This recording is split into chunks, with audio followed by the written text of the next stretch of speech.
जय श्री कृष्ण। प्यारे बच्चों, विजय के मंत्र एक के बाद एक भगवान बताते जा रहे हैं और भगवान ने अब तो ये कह दिया कि तेरा मन नहीं लगता हो ना, तो फिर क्या करना चाहिए। तो 9वें और 10वें श्लोक में भगवान ने बताया, अथ चित्तं समाधातुं न शक्नोषि मयि स्थिरम। यदि मन तू मेरे पास स्थिर नहीं कर सकता है तो फिर तुझे क्या करना चाहिए।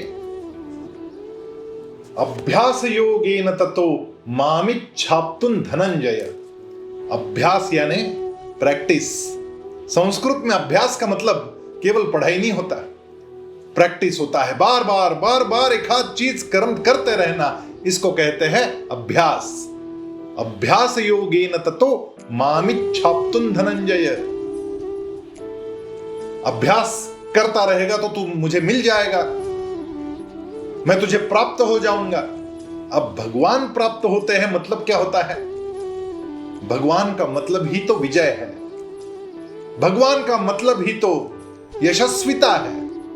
यशस्विता तभी प्राप्त होगी जब आप कोई चीज निरंतर करते रहेंगे, उसका अभ्यास करते रहेंगे, प्रैक्टिस करते रहेंगे। यदि किसी चीज में मन नहीं लगता है तो फिर वो बार बार वो बात कर लेनी चाहिए।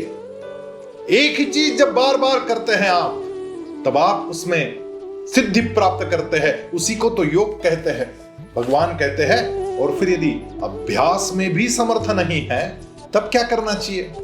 अभ्यासेप्य समर्थोसी, अभ्यासेप्य असमर्थोसी।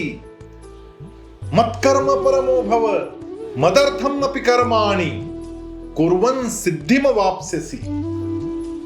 भगवान यहां कह रहे हैं कि मन भी नहीं लगाना आता, बहुत देर तक अभ्यास करना भी नहीं आता। ऐसी परिस्थिति में सारे कर्म मुझे अर्पण कर दे। अब सारे कर्म अर्पण कर दे का क्या मतलब हुआ। कर्म तो करना पड़ेगा। आप यदि मानव जीवन में आए हैं तो आपको कर्म से छुटकारा नहीं है, आपको कुछ ना कुछ तो करना होगा और आप करते भी हैं। आप कहते हैं कि मैं तो सो जाता हूं तब मैं कुछ नहीं करता हूं, लेकिन आप जब सोते हैं तब भी आप सोने का काम कर रहे होते हैं। आप बैठे भी होते हैं तब भी आप सांस तो लेते हैं, तो काम करते ही रहते हैं।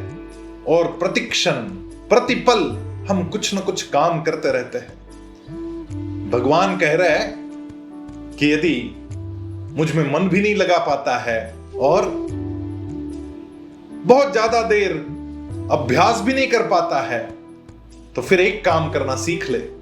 अब तू जो भी करेगा ये समझ के कर, जो होगा सो होगा, मैं इसको करूंगा और भगवान को अर्पण कर दूंगा। अब मेरे अभ्यास का उद्देश्य, पर्पस आपको समझना है। आपकी पढ़ाई ये केवल आपके एग्जाम में अच्छे मार्क लाने के लिए नहीं है। आपकी पढ़ाई तो आपके ज्ञानार्जन के लिए है।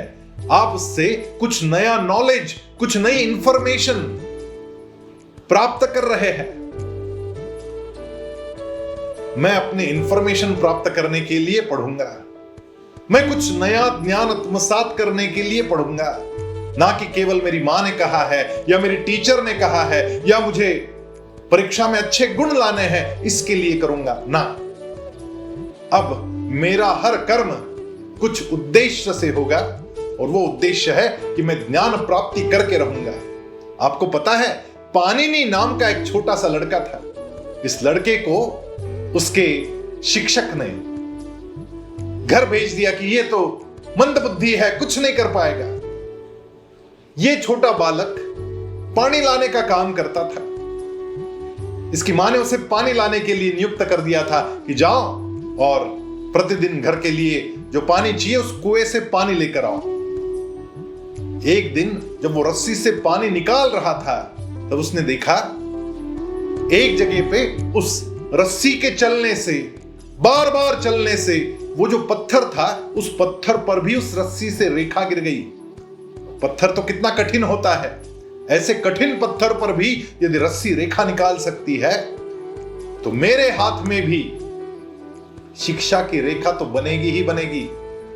पाणिनि ने उसके पश्चात ऐसी पढ़ाई की कि बार बार वो पढ़ाई करता रहा और अंततोगत्वा ऐसा हुआ कि उसी पाणिनि का व्याकरण शास्त्र अजरामर हो गया। आज भी हम लोग पाणिनि का ही व्याकरण पढ़ते हैं और पाणिनि एक व्याकरण शास्त्रज्ञ के रूप में अजरामर हो गया। आइए भगवान के बताए इस मार्ग पर चलते हैं और विजय को प्राप्त करते हैं। जय श्री कृष्ण।